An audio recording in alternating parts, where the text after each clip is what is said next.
S மக்களே, இன்றைக்கி big pass promo 2 வந்துருச்சு. கனி விசஸ் பார்வதி, இதை எதிர்பார்த்தது தான். இன்றைக்கி காலையில் இந்த லைவ் பார்த்தவங்களுக்கு தெரியும், ரொம்ப நேரமாக 2 பேருக்குள்ளேயும் புகஞ்சிக்கிட்டே தான் இருந்துச்சு. சாயங்காலம் வெடிச்சிருச்சு போல் இருக்கு. இந்த ப்ரோமோவில் பார்வதி கிச்சன் மேடை மேலே ஏறி உட்காந்துருக்காங்க. என்ன கன்றாவி மேடஸ்னே தெரியல. இது கிச்சன் மேடை மேலே என்ன சின்ன குழந்தையா ஏறி உட்காந்து விளையாடுறதுக்கு.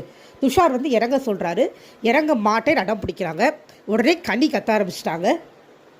இது வந்து உங்கள்கிட்ட பேசுகிறதும் சுகத்துக்கிட்ட பேசுகிறதும் ஒன்று தான். நீங்கள் யார் சொல்கிறதே கேட்க மாட்டீங்க, வேணும்னே வந்து எங்கள் எல்லாரையும் கற்று வச்சு உங்களை கார்னர் பண்ணுற மாதிரி ஒரு சீன் க்ரியேட் பண்ண ட்ரை பண்ணுறீங்க அப்படின்னு சொல்லி அவங்க ட்ரை பண்ணுற ஸ்ட்ராட்டஜி இவங்க புட்டு வைக்கிறாங்க.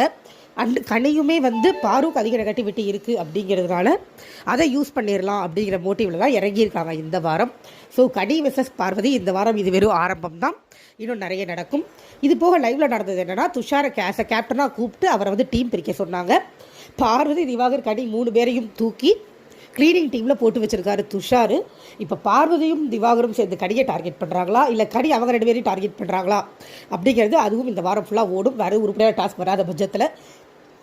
அதுக்கப்புறம் கெமி, பிரவீன்லாம் வந்து வெசில் வாஷிங் டீமில் இருக்காங்க. பாத்ரூம் டீமில் மறுபடியும் ஆதரையை போட்டாங்க. அவங்க பாவம் ஃபேஸ் மாஸ்க்கை போட்டுட்டு எதையும் ஒழுங்காக சொல்ல முடியாமல் ஃபேஸ் எல்லாம் படாத பாடுபட்டுக்கிட்டு இருக்காங்க. அதுபோக சமையல் டீமில் தான் ஹைலைட்டு எஃப்ஜே, சபரி அண்டு கலை. இதில் ஒரு பிரச்சனை இப்போ லைவாக போச்சு. இந்த டீம் செலக்ட் பண்ணிகிட்டு இருக்கும்போது வந்து எஃப்ஜே வந்து ஆதிரையை போடுங்கன்னு சொல்லி எழுதியிருப்பார் போல் இருக்கு. அதை வந்து துஷார் வேண்டான்னு சொல்லி தான் கலையரசனை போட்டார்.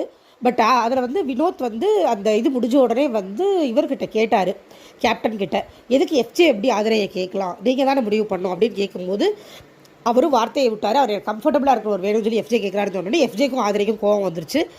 அதெல்லாம் நீங்கள் சொல்லக்கூடாது, அதெல்லாம் நீங்கள் எப்படி சொல்லலாம், அது வந்து அவரோட இஷ்டம், அவர் கேட்கலாம் அப்படின்னு சொல்ல இவர் கத்த. இதுக்கிடையில் எப்போவும் போல் நம்ம திவாகர் வந்து ஸ்கோர் பண்ண ட்ரை பண்ணார். அவருக்கு கண்டென்ட்டே முதல்ல புரியலை.